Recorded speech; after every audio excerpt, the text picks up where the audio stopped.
রেলগাড়ির কামরায় হঠাৎ দেখা। ভাবিনি সম্ভব হবে কোনোদিন।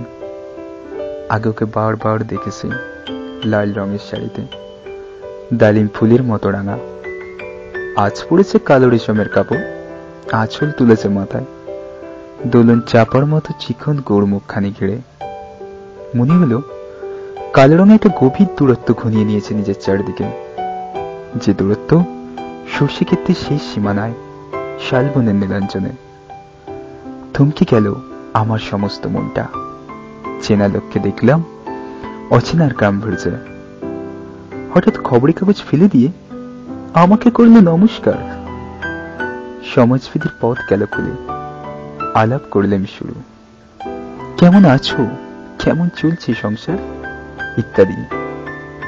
সে রইল জানলার বাইরের দিকে চেয়ে, যেন কাছের দিনের ছোঁয়াচ পার হওয়া চাউনিতে। দিলে অত্যন্ত ছোট দুটো একটা জবাব, কোনোটা বা দিলেই না, বুঝিয়ে দিলেই হাতের অস্থিরতায়। কেন সব কথা? এর চেয়ে অনেক ভালো চুপ করে থাকা। আমি ছিলাম অন্য বেঞ্চিতে ওর সাথীদের সঙ্গে। এক সময় আঙুল মেরে জানালেই কাছে আসতে, মনে হলো কম সাহস নয়। বসলো মোর এক বেঞ্চিতে, গাড়ির আওয়াজের আড়ালে বললে মৃদু স্বরে, কিছু মনে করো না, সময় কোথায় সময় নষ্ট করবা?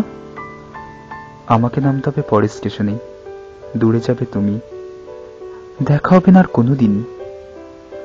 তাই যে প্রশ্নটার জবাব এতকাল থেমে আছে, শুনবো তোমার মুখে, সত্য করে বলবে তো? আমি বললাম বলবো। বাইরের আকাশের দিকে তাকিয়েই শুধালো, আমাদের গেছে যেদিন একেবারেই কি গেছে, কিছুই কি নাই বাকি? একটু রইলেন চুপ করে, তারপর বললেন, রাতের সব তারাই আছে দিনের আলোর গভীরে। খটকা লাগলো, কি জানি বানিয়ে বললাম নাকি।